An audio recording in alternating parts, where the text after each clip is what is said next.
오늘 말씀은 교회가 확립되고 교회 안에 이제 어떤 문제가 발생했습니다. 그리고 그 문제에 대한 교회 안의 갈등 해결 방식과 또 교회 밖에서도 문제가 발생했습니다. 교회 밖에서도 갈등이 생겨난 거죠. 그 갈등의 해결 방식에 대해서 두 관점에서 오늘 말씀 한번 조명해보고 여러분에게 전하려고 합니다. 이 문제에 대한 그 전체적인 문제는 보면은 흐름이 그렇죠. 첫째, 그 헬라파 유대인들과 히브리파 유대인들 사이, 또 혹은 여기 보면 유대교에 입교한이라는 거죠. 일곱 집사 중에서도 안디옥 사람, 이방인인데 유대교에 입교해서 이스라엘인이 된 그러한 사람들까지 포함해서 안에서 언어와 어떤 문화적 그 배경 차이가 심했거든요. 쓰는 언어도 좀 달랐어요. 그래서 그런 가운데에서 그 헬라파 과부들이 매일의 구제에 밥을 주는 거죠. 거기에 소외되는 일이 발생했습니다. 그래서 그 문제에 대한 그 소외감이 발생한 거죠. 단순하게 밥을 안 준다기보다도 공동체 안에서 소외감을 느끼는 사람들이 생겨났다는 이야기. 그것에 대한 어떤 해결책으로 일곱 집사를 세우게 됩니다. 어떻게 세우냐면은 이제 뭐 지혜와 성령이 충만하고 또 교회의 공인을 받고 그리고 사도들이 기도하고 안수하여 세우게 됩니다. 그리고 이제 이 공동체적 배려를 갈등을 해결하게 되는 거죠. 그리고 이 사역 분담의 결과 이 7절에 보면 말씀이 점점 왕성해지고 뭐 이렇게 되어간다 하고 그 다음에 이제 세웠던 집사 중에서 그 스데반이라는 사람이 큰 능력을 가지고 민간의 표적과 기사를 행하여서 외부에서 온 유대인들에게 그 갈등을 일으켜서 그것에 대해서 이 외부인들이 어떻게 반응하는지 또 스데반은 이 일에 대해서 어떤 결과로 이어지게 되는지에 대한 그 시초를 우리에게 보여주고 있습니다.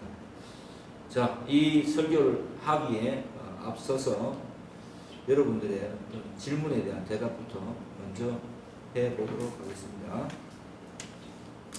첫 번째 질문입니다. 가끔 가다가 사람들이 집사님은 어떤 일을 하는가에 대해서 물어본 적이 있는데 이 말씀을 통해 어떻게 얘기해야 하는지 알게 된 것 같습니다. 그러다 보니 장로, 전도사, 강도사, 목사, 안수집사 등등 어떤 일을 하는 건지 물어보는데 제대로 제가 답변을 못한 적이 많아서 이번 기회에 사람들에게 어떻게 얘기하면 되는지 알고 싶게 되었습니다. 직분을 어떻게 설명할 것인가에 대한 이야기입니다. 뭐 교회 안에 이제 직분에 대해서는 뭐 뒤에 보면은 그 고린도 전서 거기도 나오고 이제 에베소서에도 나오죠. 이 현대 교회의 이 직분은 당연히 여기서부터 출발한 거겠죠. 장로는 이런 거예요. 교회 안에는 가르치는 장로와 이 돌아보는 장로가 있습니다. 사람들을 돌아보는 장로. 가르치는 장로는 목사겠죠. 이 개신교 안에서는 목사가 가르치는 장로입니다. 그리고 일반 장로님이라고 불리는 그 장로라고 불리는 직분들은 교회의 모든 문제들을 전반적으로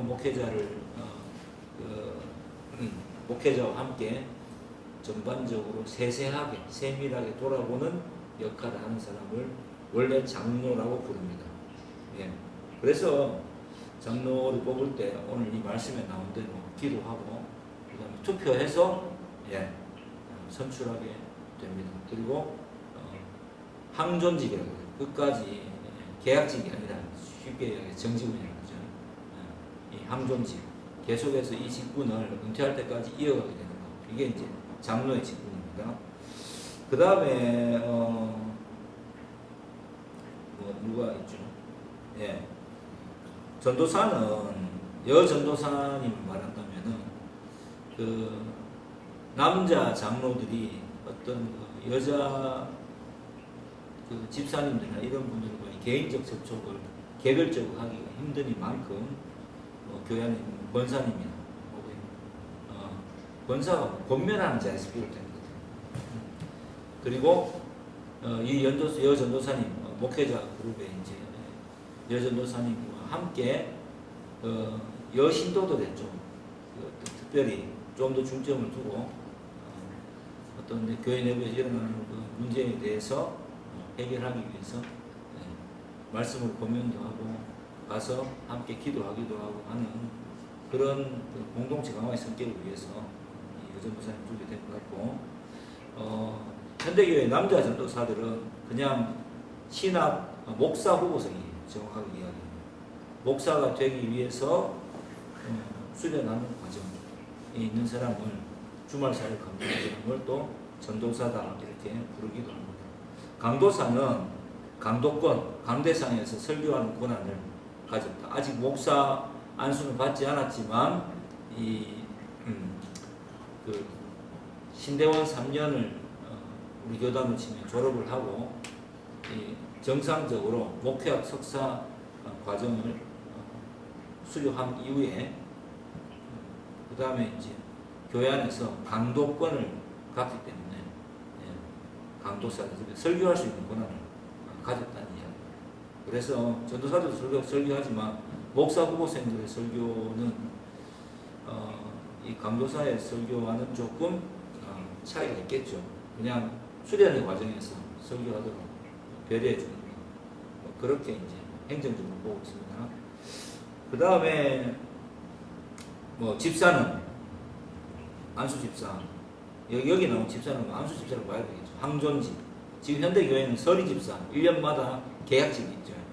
갱신하는 집사가 있고 안수 집사도 마찬가지로 우리 교회에서는 개신교에서는 투표해서 선출해서 그 다음에 선거를 통해서 선출해서 그 다음에 안수해서 교회를 섬기도록 합니다. 역시 항존직입니다. 그렇게 해서 뭐 집사들이 하는 건 오늘 여기 나온 것처럼 교회 안에 어떤 일어나는 그 행정적인 일에 대해서 행정적으로만 처리하는 것이 아니라 그 사람들의 마음을 좀 더 직접적으로 보살피고 돌아보는 역할, 장로님들로는 할 수 없는 일들을 좀 더 세부적으로 할 수 있도록 그렇게 직분을 감당하게 하고 있습니다. 현대 교회는 좀 문제가 많으니까 마치 그 사회에 있는 이 제도를 그대로 가지고 와서 마치 그 장로가 임원이 된 것처럼 그렇게 받아들이고 그 사람들의 그 계급 구조에서 생각을 하다 보니까 문제가 많이 발생하고 있는 게 사실입니다. 근데 장로는 사실 더욱더 목사든 장로든 더 이렇게 중대한 직분을 맡을수록 더 내려놓고 더 그 직분에 대해서 책임감을 가지고 기도하고 감당해야 되는 것이 맞는 것이고, 그러니까 예수님께서 제자들의 발을 씻기셨듯이 섬기는 자가 결국 높은 자입니다.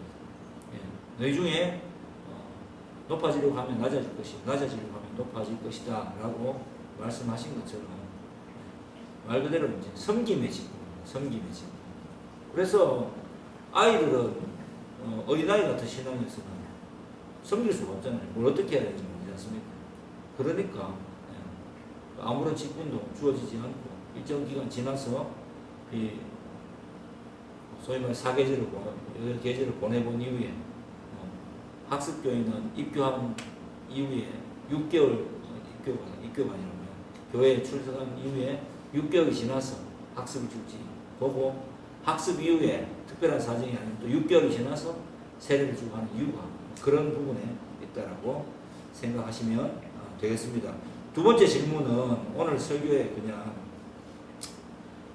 많은 부분에 대한 이야기를 하는 것 같아서 마지막 질문으로 돌리겠습니다. 세 번째 질문입니다. 3절에 이어 4절 말씀에서 우리는 기도하는 일과 말씀 사역에 힘쓰리라와 같이 말하는 것은 성도로서 각자의 역할이 부여됨을 의미하는 것인가요? 또 성도로서 각자의 역할이 있는 것이라면 직분으로 나누는 것과 별개로 자신이 어떤 역할이 있는지를 어떻게 알 수 있는 건가요? 공식적인 이 일에 대해서 사도의 직분을 여기에서는 3, 4절에서 12사도가 하는 이야기죠. 그죠? 그래서 좀 사도는 그 시대의 바울까지를 사도라고 지칭하고 그 이후로는 사도라고 지칭을 하지 않습니다. 그래서 이제 그런 의미에서 성도로서 각자의 역할이 부여된다라는 의미보다는 이 사도직의 수행을 오늘날 목사들이 받게 되었다. 또 장로들 특별히 받게 되었다라고 보는 것이 더 맞는 것 같고요. 또 성도로서 각자의 역할이 있는 것이라면 직분으로 나누는 것과 별개로 자신이 어떤 역할이 있는지를 어떻게 알 수 있는 건가요? 저는 이렇게 봐요. 은사라는 것은 성령께서 나누어 주시는 선물이라는 거예요. 그죠? 그래서 제가 여러분이 그런 말을 한 적이 있어요. 특별히 마음이 쓰이는 어떤 부분이, 부담으로 작용하는 부분이 있습니까? 그렇다면 그것은 바로 여러분들의 할 일이라고 보시면 정확합니다. 예를 들어서 나는 어떤 사람들의 민감한 변화라든가 그런 거에 대해서 잘 감지하지 못하고 오히려 교회 안에서 이렇게 예를 들어서 집사님이 했듯이 제습기라든지 공기청정기라든지 이런 예배드리는 환경, 예배당의 환경 조성을 위해서 생각하고 유난히 그게 어떤 의미로 하면 좀 부정적이게 하면 거슬려 부담이 돼. 이거 어떻게 해결해야 되겠는데 이런 부담감을 안고 있다면 그러한 일에 대해서 교회 안에서 돌아보면 되겠죠. 누구를 원망할 필요가 없는 거죠. 오늘 갈등 해결 방식을 보면 그렇잖아요. 보통 왜 이런 식으로 이렇지 지금 건물이 안에가 이렇게 이 지경인데 왜 좀 맑은 공기를 위해서 공기청정기를 놓지 않는 거지 라면서 막 혼자서 막 투덜투덜 하는 거예요. 그죠? 그럴 수 있잖아요. 예. 근데 오늘 본문에도 그렇잖아요. 왜 우리를 헬라파 과부들이 자꾸 매일의 구제에서 빠지는 경우가 발생하는 거야? 라고 이야기했을 때 그 사람을 문제를 본 사람이 분명히 있었겠죠. 사도들이든지 교회 안에서 문제를 본 사람이 있었잖아요. 특히 헬라파 사람들이 자기들 그죠? 헬라에서 온 과부들에게 대해서 관심을 더 많이 가졌겠죠. 그래서 그것에 대해서 이 일을 제기하고 오히려 그 사람들, 원망한 사람들, 왜 우리가 구제에 빠지느냐면서 원망하는 사람들에 대해서 책망하지 않았어요. 그 문제에 대해서 적극적인 해결책을 제시했지. 그래서 교회에 정식으로 문제를 제기하고 그 문제에 대해서 교회가 기도하고 이렇게 생각한 결과 집사를 세우게 되잖아요. 근데 7 집사들이 보면 다 이름이 헬라식이에요. 이 7 집사의 이름은 다 헬라식입니다. 그래서 가장 그 문제를 잘 해결할 수 있는 사람으로 하여금 직분을 맡게 하죠. 단순히 행정적 처리를 위해서 니 바깥에서 행정을 잘하니까 그러면 이걸 네가 이렇게 말하지 않는다는 거죠. 교회에서. 네. 그래서 거룩한 부담감, 그것도 거룩한 거예요. 여기에서는 육적인 일과 영적인 일로 잘못 구분하는 게 있는데 그건 이분법적인 이야기예요. 교회 안에서 일어나는 모든 일들은 영적인 일이죠. 하나님의 뜻 안에서 행하는 일이니까 당연히 그것을 통틀어서 영적인 일이라고 그러고 우리는 영육을 그렇게 헬라식으로 구분하는 게 아니라 영적인 사람이라고 하면 하나님의 사람이죠. 하나님의 성령이 임한 사람. 육적인 사람은 하나님의 성령이 임하지 않은 사람이죠. 그래서 우리가 행하는 밥 먹는 것도 영적인 것이요, 예? 청정기를 사는 것도 영적인 일이요, 예배 드리는 일도 영적인 일이요, 예? 직장 생활하는 것도 영적인 일이요. 영적인 사람이 하는 일을 영적인 일이라고 지칭할 수가 있는 것입니다. 이 구분을 잘해야 돼요. 그래야지 이 혼란이 안 빠집니다. 안 그러면 교회에 와서 기도하고 막 뜨겁게 기도하고 찬송하고 하는 그런 일만 영적이라고 착각하기 쉽죠. 실제로 교회 안에서 뭐 그런 일 때문에 이단이 생겨나기도 했고 여러 가지 문제가 생겼습니다. 성경이 말하는 바는 영이라고 하면은 그냥 하나님의 언약 안에 있는 사람은 영의 사람이라고 하고요. 육의 사람이라고 하면은 그냥 하나님의 언약 바깥에 있는 사람들, 돌아오지 못하는 사람들, 뭐 아말렉 족속 구약에서 그런 사람들을 육적인 사람이다. 예, 죄에서 벗어날 수 없는 사람, 원죄의 영향에서 탈출하지 못한, 구원받지 못한 사람을 그냥 육적인 사람이다 이렇게 통칭하고 있습니다. 그래서 거룩한 부담감을 가진 사람이 그 일을 하면 되겠다. 예. 내가 유난히 어떤 사람이 괴로워하는 것이 눈에 띄어. 그러면 그 사람을 어떻게든 위로해 주고 싶어. 그래서 불러내서 밥을 사주고 이야기를 나누고 위로를 했어. 그 잘하는 사람이 또 사도행전에 등장하잖아요. 누구죠? 바나바. 옛날에 그 한글 개혁판으로는 개혁 한글판으로는 권위자, 권면과 위로의 명한 자. 예. 권위자 바나바를 불렀습니다. 예. 그런 사람들. 그 사람은 그 사역을 감당하면 되는 거죠. 말씀의 범위 안에서 그 사역을 감당하면 되는 거. 이게 바로 자신의 역할이 있는지를 아는 방법입니다. 대답이 되겠습니까? 예. 그래서 어쨌든 뭐 제일 중요한 것은 영육을 이상하게 구분하지 마라. 예. 여러분은 그냥 하나님의 그 특별한 선택에 의해서 하나님 복음을 받아들이고 그리스도를 나의 왕으로 받아들이기 때문에 여러분들은 바로 영적인 사람이고 여러분들이 생각하고 행하는 모든 일이 영적인 일입니다. 세 번째 질문. 과부들이 왜 구제에서 제외되었을까요? 여기 나와 있듯이 교회가 확립되고 그냥 일어나다 보니까 아무래도 교회 안에서 제외하려고 제외했다기보다는 예루살렘에 거주하는 거죠. 이 히브리파 과부들에 대한 파악이 아마 더 쉬웠지 않았나 이렇게 생각해 볼 수 있습니다. 그래서 빼려고 뺏는 게 아니라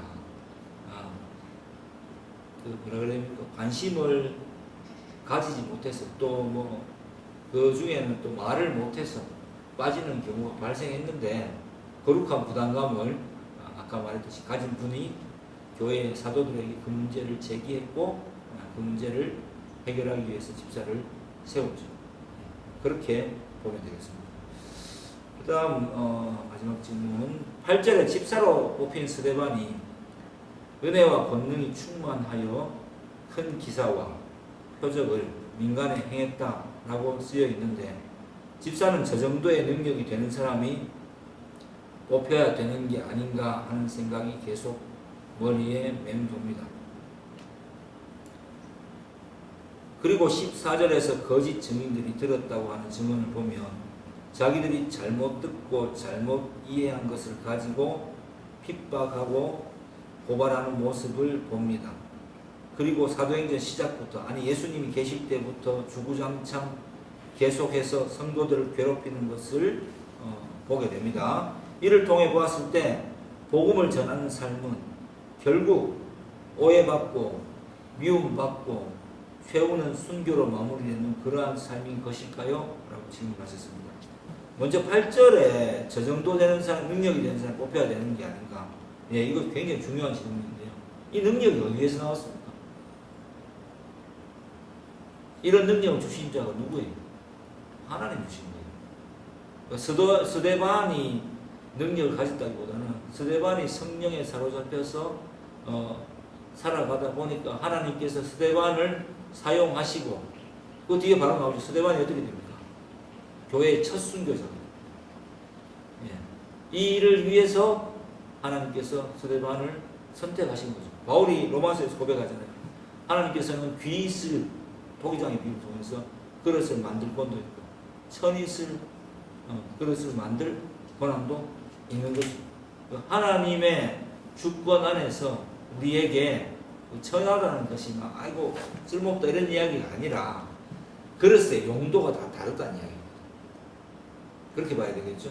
그래서 우리를 보면은 각자 성격도 다르고 직업도 다르고 또 생각하는 바도 다 다르잖아요. 그런데 신기하게 다 다른 환경에서 컸는데 예수님을 주로 고백하고 한 교회가 되었지 않습니까? 이게 교회의 신비예요. 이게 하나님의 신비로운 역사라고 볼 수 있어야 되겠습니다. 그래서 이 능력이 어디에서 비롯되겠습니까? 하나님께로부터 비롯되니까 오히려 이 본문을 보면서 우리가 구해야 될 바는 주님 저에게도 정말 이 말씀에 대한 그 확고한 깨달음과 믿음을 주셔서 제가 만나는 많은 사람들에게 복음을 전할 수 있도록 성령의 충만함을 입혀주시옵소서. 성령과 지혜가 충만하게 저도 사용하여 주세요라고 하면 됩니다. 그게 우리가 구해야 될 거죠. 그러면 우리의 능력과 상관없이 우리는 그 하나님의 자녀라는 타이틀로 이 세상 가운데 나가게 되고 그 세상 속에서 아버지의 뜻을 가장 잘하는 이 후계자라고 그래야 되겠습니까? 그 자녀들이 가장 큰 능력을 행하지 않겠습니까? 내 능력이 아니니까. 예를 들면 뭐 기업을 한다면 이쪽에 어떤 일들을 해결하는 데 있어서 아버지가 이미 그런 이 재원들을 확보해 놓고 있으니까 이건 그냥 행하면 되는 일인데 라고 생각하지 않겠습니까? 그래서 이게 아버지의 뜻에 합당한 일이면 아버지 이 일을 해야 되겠으니까 제가 좀 이 일에 대해서 생각해 둔 게 있는데 해도 될까요? 라고 하면 어떻게 되겠습니까? 그래 해봐라 하고 재정과 여러 가지 것을 주시지 않겠습니까? 그러면 우리는 하나님의 자녀는 틀림없습니다. 맞죠? 아멘입니까? 예. 그러면 여러분이 그 결제는 내가 준비가 되면 떨어지는 것이니까, 그죠? 내가 사역의 준비가 되고 내가 어떤 그 제대로 아버지의 뜻을 이해하면 떨어지는 것이니까 먼저 뭘 제일 먼저 해야 되겠습니까? 항상 아버지의 뜻에 깨어 있어야 되겠죠. 그래서 하나님의 말씀을 묵상하는 일을 게을리 하면 안 되는 이유가 바로 그런 것 때문에 제가 여러분에게 항상 말씀을 제대로 봐야 된다. 문맥에서 말하는 말을 제대로 읽어야 된다라고 여러분에게 설교하고 있는 것입니다. 가르쳐주고 있는 거죠. 자, 그래서 이 집사님은 보니까 이제 나는 이 정도 능력이 안 되는데 라고 생각하겠지만 뭐 스데반도 그 정도 능력은 안 돼요. 제가 보니까 하나님의 능력이 크신 거죠. 주 능력 뭡니까? 뭐죠? 이 또다 그 뭐야? 자, 주 이름 큰 능력 이 또다. 우리 맨날 찬양하잖아. 예수의 이름에 능력이 있는 거지. 내가 개인적으로 능력이 있는 게 아니에요. 그러면 난 내 때문에 실수하면 어떡하지? 그런 마음을 가질 필요는 없는 것 같아요. 왜냐하면 실수하지 않고 잘할 수 있을까요? 실패하지 않고 잘할 수 있을까요? 경험해보지 않는데. 경험치가 있어야지 성장하는 거잖아요. 근데 기독교인들은, 요즘 기독교인들은 더더욱 그런 것 같아요. 실패, 실수, 무엇보다도 이제 내 마음을 확인받고 싶어하고 내 존재에 대한 궁금증이 많은 시대에서 이렇게 내가 잘못 말하다가 저 사람들한테 영원히 멀어지는 건 아닐까? 예? 내 친한 사람들이나 내 주변의 사람들에게 따당하는 건 아닐까? 뭐 이런 고민들이 제일 이 시대가 많은 것 같아요. 그러니까 좀 대차라 그래야 됩니까? 뭐 그런 게 좀 없는 시대에 우리가 살아가고 있잖아요. 그러니까 우리 마음속에도 내가 여기에서 겪는 어떤 소외감이나 이런 거에 대해서 굉장히 큰 고민들을 가지고 있는데 인간이 결국 혼자잖아요. 철학적으로 이야기하면. 예. 부부도 부모와 자녀 간에도 고통을 해결해 줄 수 있는, 대신해 줄 수 있는 사람은 아무도 없습니다. 스스로 결국 해결을 해야 되는데, 이 스스로 해결을 하다 보니 많은 사람들이 정신병을 앓게 되고, 그것을 거짓 위로하다 보니, 저는 거짓 위로라고 생각합니다. 예. 자꾸만 그냥 그 알맹이 없는 위로, 니는 원래 성향이 이래서 그런 거야 라는 식의 위로에서 합리화를 스스로 합리화할 수 있도록, 그죠? 예. 자꾸 이렇게 전체적으로 사회적으로 부추겨 주는 것 같습니다. 제 느낌은. 그 속에서 그리스도인은 뭐가 달라야 됩니까? 뭐 이런 마음 정도는 있어야 되겠죠. 그게 뭐 미숙하든 아니면 좀 뭐 성숙하든지 간에 내가 복음을 전하다가 그 실수했을 때 실수를 인정하면 되잖아요. 그러면 그 다음 행보로 나아갈 수 있잖아요. 그러면 지금까지 친해온 사람들하고는 어떻게 됩니까? 멀어질 수도 있겠죠. 인정을 하는 게 안 맞겠습니까? 저는 요즘 친구에 대한 이 이야기들을 하면서 고민하는 사람들을 많이 보게 되거든요. 근데 친구는 제가 그분들한테 하는 이야기를 그래요. 당신과 내가 지금 친구 아니겠느냐, 이런 이야기를 나눌 수 있다. 시절 인연입니다. 예.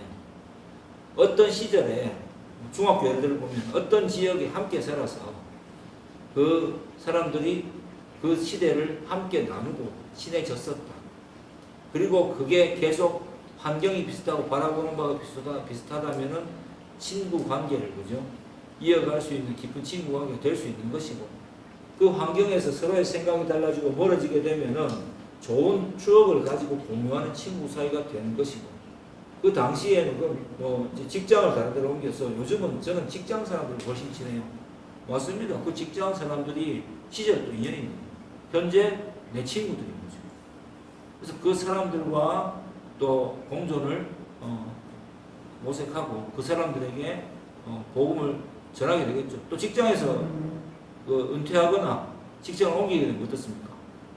그 사람들하고의 이야기가 한두 번 정도 추억을 공유할 수는 있겠지만 각자의 사정에 의해서 또 멀어지게 되겠죠. 예.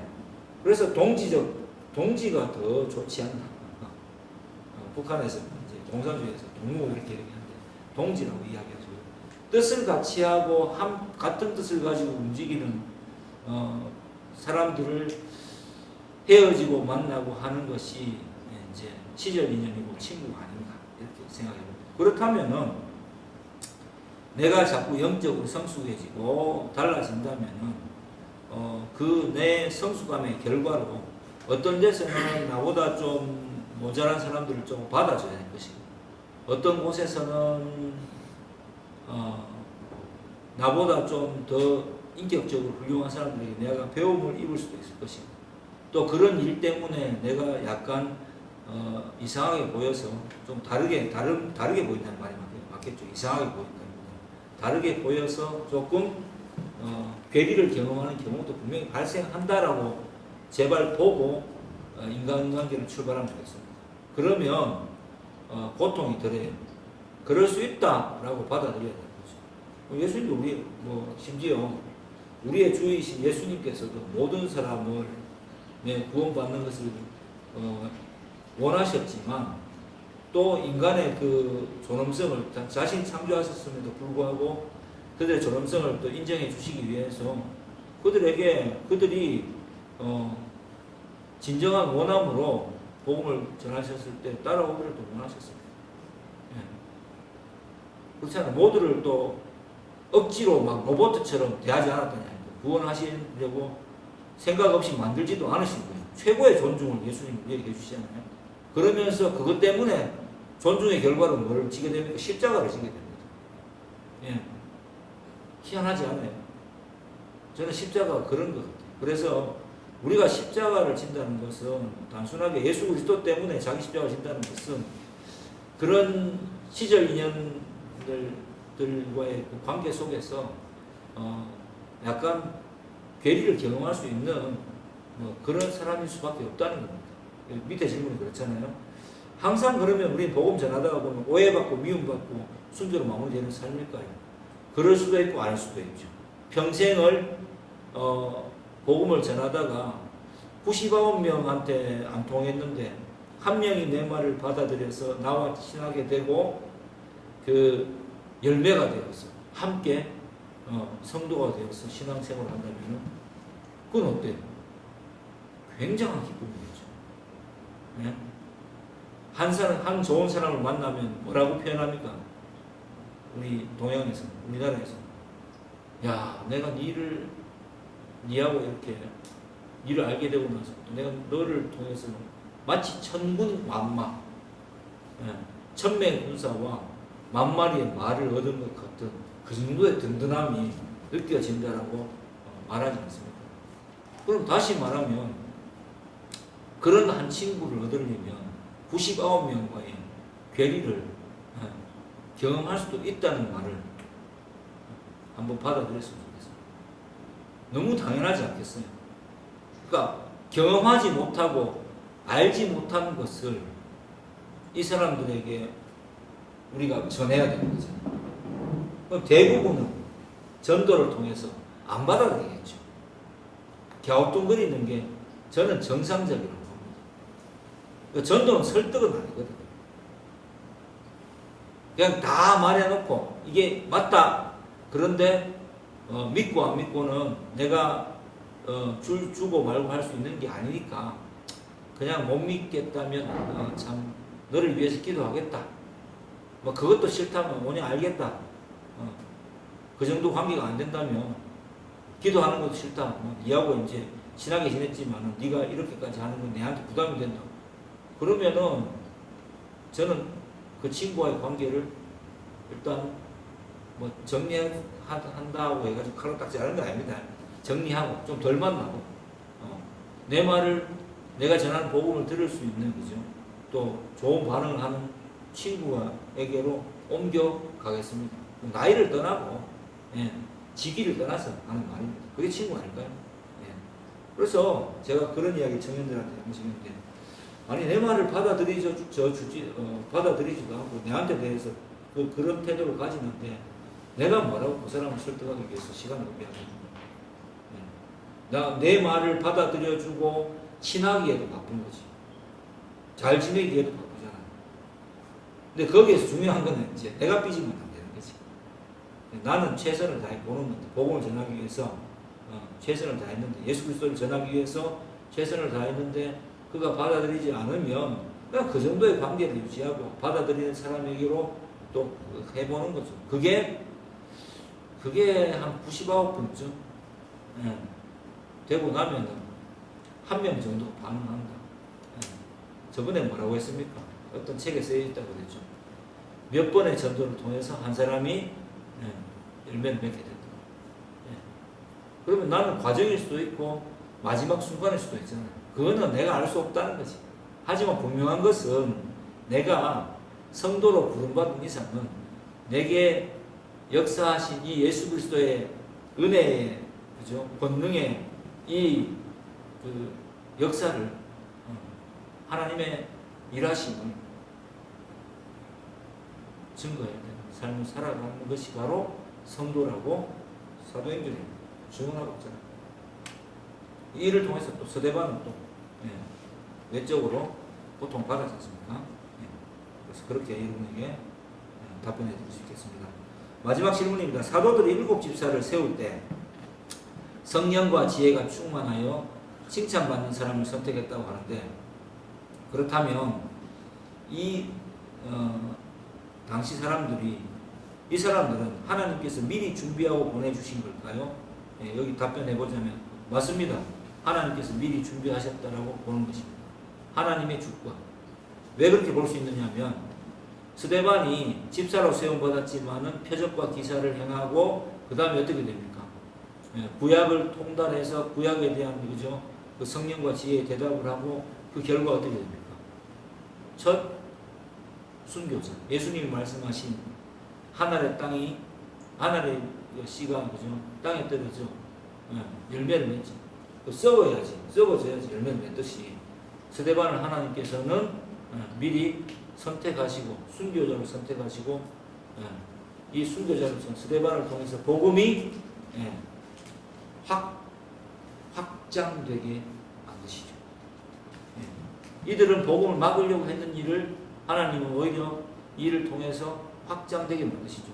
그 현장에 사도행전의 거의 주인공이다시피 한 하나님 성령께서 주인공이니까 성령행전이니까 거의 조연급 확실한 A급 조연이죠. 사도 바울이 그 현장에 있었어요. 그 사건을 보고 다마스커스로 가는 길에 그 길 선상에서 예수 그리스도를 만나게 되고 사도로 이방을 향한 사도로 변화받게 됩니다. 그러니까 하나님의 주권과 인간의 어떤 그 뭐라고 그랬습니까? 그 책임 이렇게 봐야 되겠죠. 이 문제는 성경 전반에 걸쳐서 나타나는 방식입니다. 아니면 두 번 아니면 당시 사람들이 보기에 믿음이 크다고 판단하여 선택한 것일까요? 맞습니다. 교회에서 봤을 때 믿음이 크다고 판단을 어떻게 하겠습니까? 제가 이 질문자에게 판단을 어떻게 하겠어요? 이 사람들 그냥 느낌으로 신앙을 증명하는 모습을 보고 그렇지. 그걸 어떻게 알아? 신앙이 있는지 아닌지. 내가 처음에 설교할 때 이야기했는데 다 영적인 사람이잖아. 그러니까 이 사람들이 어떤 사람인지를 나도 동일한 성령을 받았으니까 그죠? 저 사람이 그러한 일을 감당할 수 있는 사람인지를 성령 안에서 알게 되는 거지. 이게 인간적인 그냥 육에 속한 사람의 판단이 아니잖아. 영의 사람이 판단하는 거잖아. 성도가 판단하는 거잖아. 그러니까 누구의 역사인가요? 하나님의 역사인 거죠. 그러면 전반적으로 이게 다 하나님의 역사니까 물론 그 속에서 그 알곡과 가라지가 있으니까 그 속에서 그 뭔가 이제 자기 욕심이 우리 행동에는 그죠? 항상 하나님의 뜻과 로마서 7장에 그 이야기했듯이 내 개인의 죄의 법이 항상 부딪히잖아요. 그래서 살짝 져서 그런 말을 할 때도 있겠지만 하지만 하나님께서는 그런 것까지도 포함하셔서 주권적으로 인간의 성도들의 판단을 통해서 역사하신다. 이렇게 이 본문을 바라보면 되겠죠. 그게 이제 만약 사람들의 판단하여 선택한 것이라면 그 선택이 하나님의 뜻에 맞는 것인지는 어떻게 알 수 있을까요? 라는 질문에 대한 대답이 될 것 같습니다. 교회니까요. 그리고 교회가 지금 사도행전에서 특별히 확립되고 위에 보면 본문에 딱 나오잖아요. 어떻게 되었습니까? 이 문제를 해결하고 교회 안의 문제를 해결하고 사도들이 좀 더 이 기도와 말씀에 집중해서 사역을 할 때 결과가 어떻게 됐냐면 하나님의 말씀이 7절 점점 왕성하여 예루살렘에 있는 제자의 수가 더 어떻게 많아졌다고? 더 높고 심히 높고 겁나 많아졌다는 거지. 그리고 허다한 정말 많은 제사장의 무리가 이 믿음에 복종하는 거지. 이 믿음에 복종하게 되는 사건이 일어났다라고 기록되어 있잖아요. 결과가 그거지. 그러니까 갈등을 해결하는 방식, 교회 내에서는 이제 설교하겠습니다. 소외감이 발생했을 때 단순하게 그 소외감이 발생했는 그 원인을 되는 그 사람을 이렇게 책망하지 않습니다. 그 이야기가 발생했다는 것을 감지한 어떤 직분자를 통하여서 교회 전체가 이 문제에 대해서 깊게 고민하고 기도하고 그 문제를 해결하는 방식으로 해야 된다. 저도 이게 사역하다 보니까 많이 약했던 것 같습니다. 이 말씀을 보니까 그런 생각이 들더라고요. 그래서 공동체적 배려로 결국은 갈등을 해결하게 되죠. 예, 선출 기준을 보면 그렇잖아요. 성령과 지혜가 충만하고 칭찬받는 사람을 세우라라고 이야기했을 때, 그들이 함께 칭찬하는 사람을 요즘으로 치면 투표해서 그죠? 뽑았겠죠. 그러니까 공동체가 5절에 보면 모두가 다 기뻐했다 이렇게 돼 있잖아요. 이 말씀을 좋게 읽고 굉장히 기뻐했죠, 그죠? 예. 이게 공동체의 동의를 얻었다는 말입니다. 온 무리가 이 말을 기뻐하여, 이 말이 바로 공동체의 동의를 얻었다는 이야기입니다. 그리고 기도와 안수를 통하여서 성도를 그러니까 집사를 세우게 됩니다. 교회 안의 갈등 해결 방식은 이렇게 일어나더라고요. 예.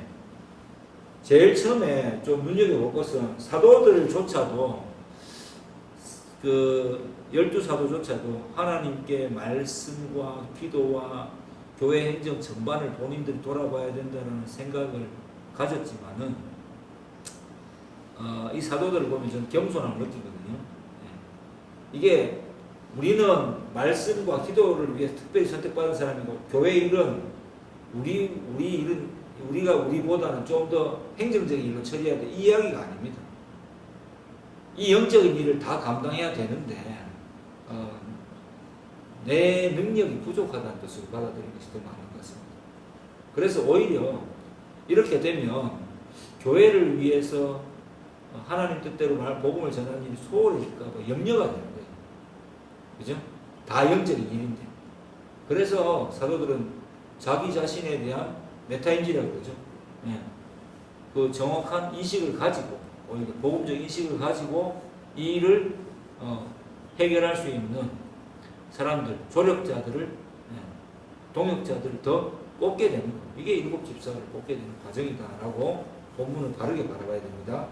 그렇게 보고 이제 구제의 대두성의 중요성에 대해서 대두되니까 사역을 분담하기를 원하죠. 그러니까 이게 사도들이 뭐 잘못 해석하면 옛날에 뭐 그렇게 설교하는 분들 봤는데 사도들은 정말 귀한 분들이잖아요. 그래서 말씀과 기도에 전무할 수 있도록 행정적인 일들은 집사님들이 하는 게 이게 교회입니다. 이렇게 해석해 버리면 그럼 교회가 무슨 회사가 아니고 그렇게 이상하게 해석되는 거예요. 그렇다기보다는 저희 본문을 가만히 보면 사도들은 오히려 자기 자신의 그 영역에 대한 정확한 사역에 대한 이해가 확실한 거예요. 그리고 자신의 한계치를 인정하는 겁니다. 우리가 하나님께 능력을 받았지 내가 능력이 출중한 것은 아닌 것 같다. 그리고 이 일에 있어서 가장 좋은 해결을 할 수 있는 사람은 이 헬라파 유대인들이 아닐까. 그래서 그들을 세우게 되죠. 교회가 거기에 대해서 어떻게 했습니까? 또 다 기뻐했어요. 공동체적 동의를 했다는 게 이 문제의 이 갈등 해결 방식 가장 핵심입니다. 그래서 이름의 뜻을 보면 스데반, 멸류관, 화관이라는 뜻을 가지고 있고 빌립은 말, 히히힝 하는 말입니다. 예. 필립, 혹시 뭐 어쨌든 말을 사랑하는 사람. 그러니까 좀 말을 다루는 사람 정도면 좀 잘 살았겠죠. 예. 그럼 빌립, 그다음에 뭐 그 집안에서 살았겠죠. 그다음에 브로고로, 합창단의 인도자 뭐 이런 이름 뭐 볼 수 있겠네요. 어쨌든 그 조력자, 인도자, 예배를 대신해서 예배를 도우는 자, 니가노르, 승리자, 정복자 이런 뜻이고요. 예, 디몬, 존경받는 자, 명예로운 자, 바메나, 인도자, 목자 이런 의미입니다. 그다음 니골라, 안디옥 사람이죠. 이방인으로서 유대교에 입교한 자, 정복자라는 뜻입니다. 즉 이런 사람들을 세워서 공동체적 배려로 갈등을 해결한 결과 교회가 우리가 이제 행하는 일이 그런 거죠. 우리가 뭐 온라인 교회로 가면서 온라인 교회를 실시간으로 예배를 이렇게 할 수 있도록 하기 위해서 어떻게 해야 되겠습니까?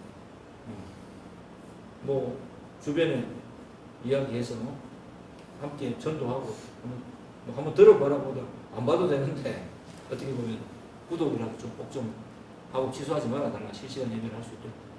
친구들한테 그렇게 이야기할 수 있는 지혜가 좀 필요하겠죠. 그렇게 해서 하는 것도 영적인 일입니다. 네. 온 교회가 함께 나서야 될 일이 있고 또 특별히 또 여러분들이 한번 우리 교회를 생각해 보세요. 우리 교회는 참 작은 사람이 모이는 교회잖아요. 그래서 이 교회가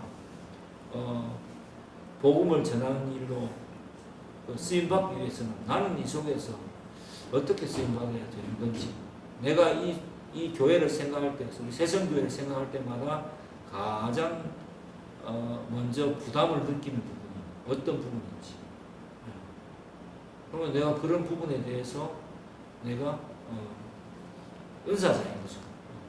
부름받은 자이고 그러한 사역을 감당해야 될 자라고 생각하면 되겠습니다. 교회에서 가장 어이없는 사람은 충분히 세례받고 말씀을 받고 또 직분을 받을 만한 사람인데도 불구하고 아무 관심이 없는 자겠죠.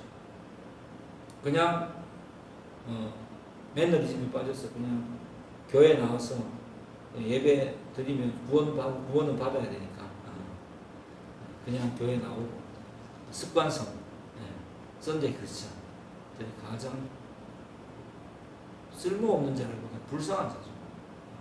자기가 어떤 사람인지 모르는 거지. 자기는 왕의 자녀인데, 왕자요 공주인데 자기가 그런 신분을 가지고 있는지조차 모르고 자기 인식이 안 되고 살아가는 사람. 그 사람들이 가장 불행한 자들입니다. 신앙을 고백해야 됩니다. 그죠? 스스로의 의지로 주신 성령의 능력으로 신앙을 고백했는데도 불구하고 사역하지 않는 자, 전도하지 않는 자, 가장 불쌍한 자입니다. 예. 자, 그 다음 다시 요약하자면 교회 안의 갈등 해결 방식은 원망자를 책망하지 않는다 문제를 확인했고, 그 다음에 직분자를 그에 맞게 세우고 그 결과 오히려 교회의 얘기죠. 말씀이 흥황하여 가고 믿는 자가 많아지게 되는 부흥의 역사를 성령께서 경험하게 해주신다. 아멘. 네, 이렇게 보면 되겠습니다. 그 다음 교회 밖의 갈등 해결 과정. 이제 교회 밖에서 복음이 전해지니까 아까 다 이야기했는 거죠. 예. 복음이 전해지니까 자꾸 늘어가니까 필연적으로 사탄은 그 복음이 전해지는 일을, 교회가 확립되는 일을 방해하려고 하지만 욥기에서 볼 수 있듯이 사탄의 위치는 하나님의 통제 아래 있을 뿐입니다. 아무리 노력해도 하나님 안. 저는 욥기를 보면서 큰 위안을 받거든요. 그렇기 때문에 교회 밖에서 이러한 일들이 발생하죠. 예. 근데 복음을 대적하는 방식은 결국은 뭐밖에 없느냐면은 사탄적인 일밖에 없어요. 거짓 증언. 그래서 예수님께서 마태복음 23장에 보면은 그 유대인들, 자기를 대적하는 유대인들에게 이야기하지 않습니까? 사두개인 바리새인들한테 이야기하지 않습니까? 뭐라고 이야기합니까? 너희들은 회치랑 무덤이다.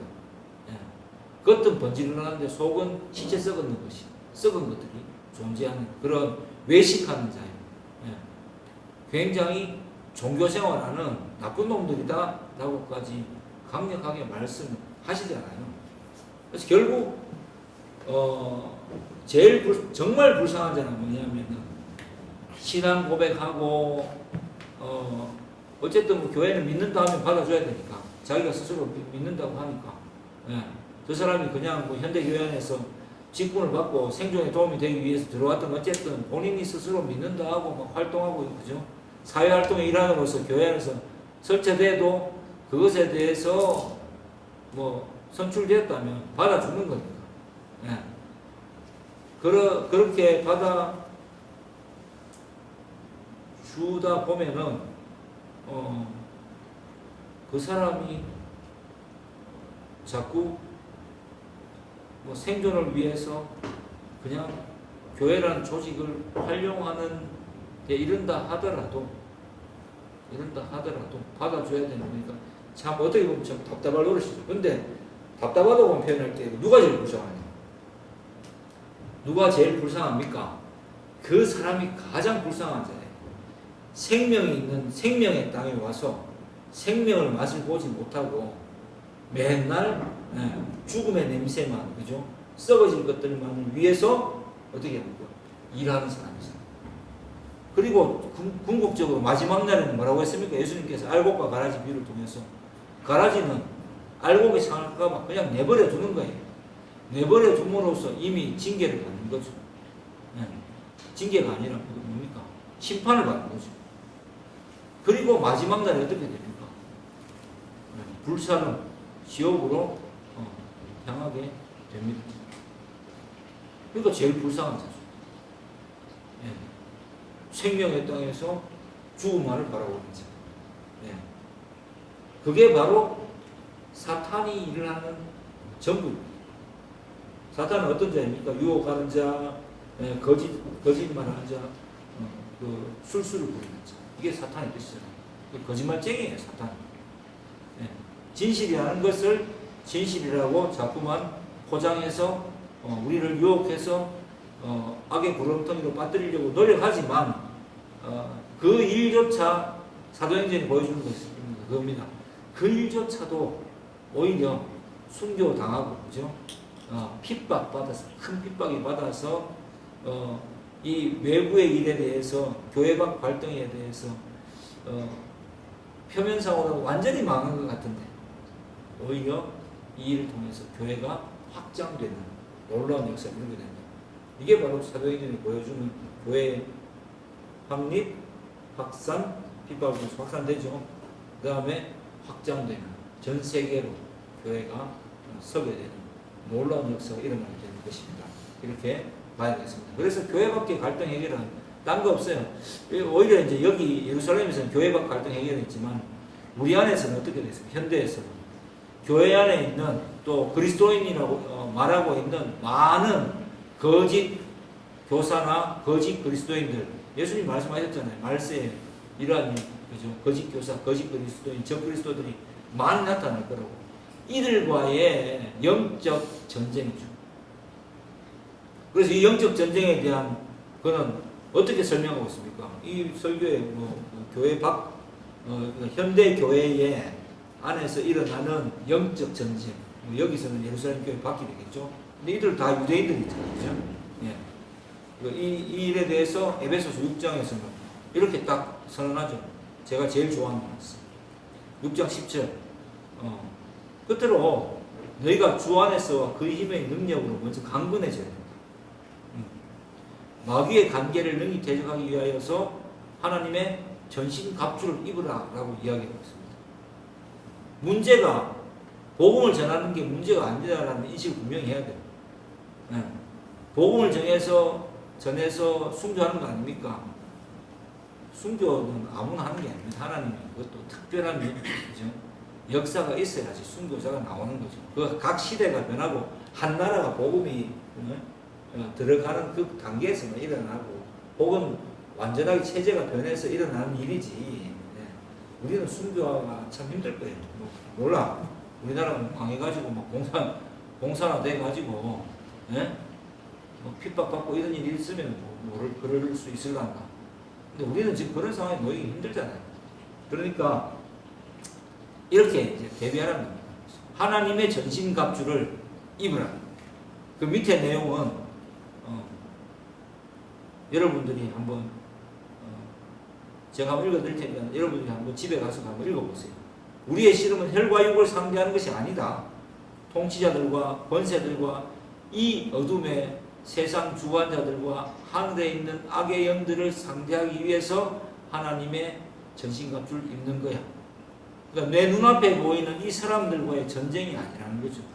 그 배후에 있는 사람들과의 그 사람이 아니라 그 존재와의 전쟁이라고 이 사도 바울은 에베소에 보낸 에베소서 편지를 통해서 딱 못 받고 있습니다. 그렇기 때문에 진리로 너희 허리띠를 띠고 의의 호심경, 심장을 보호한 호심경을 붙이고 평안에 복음이 준비한 것으로 신을 신고 항상 다닐 때 그죠? 평안한 위기의 상황이지만 평안하게 다녀도 된다는 겁니다. 왜? 누구 때문에? 성령 때문에. 네. 그리고 모든 것 위에 그 모든 것 위에 믿음의 방패를 가지고 모든 것은 악의 영들이 말하는 모든 것은 믿음으로 극복할 수 있다. 극복이 된다. 가 맞겠죠. 가지고 이로써 능히 악한 자의 모든 불화살을 소멸하고 구원의 투구 성령의 검 제일 중요하죠. 공격력 무기 딱 등장합니다. 하나님의 말씀을 가지라. 복음에 불타는 논리만이 불타는 논리가 지금 노준수 목사님께서 복음에 불타는 논리죠. 예. 그 강력한 말씀의 이 3대 그 진리의 말씀만이 우리를 이 세상 가운데서 이 교회 안에 있는 또 이 세상 안에 있는 많은 거짓된 그리스도인들 안에서 우리를 지킬 수가 있게 되는 것입니다. 이러한 갈등 해결 방식에 있어서 깨어있는 저와 여러분 되기를 주의 이름으로 축복합니다.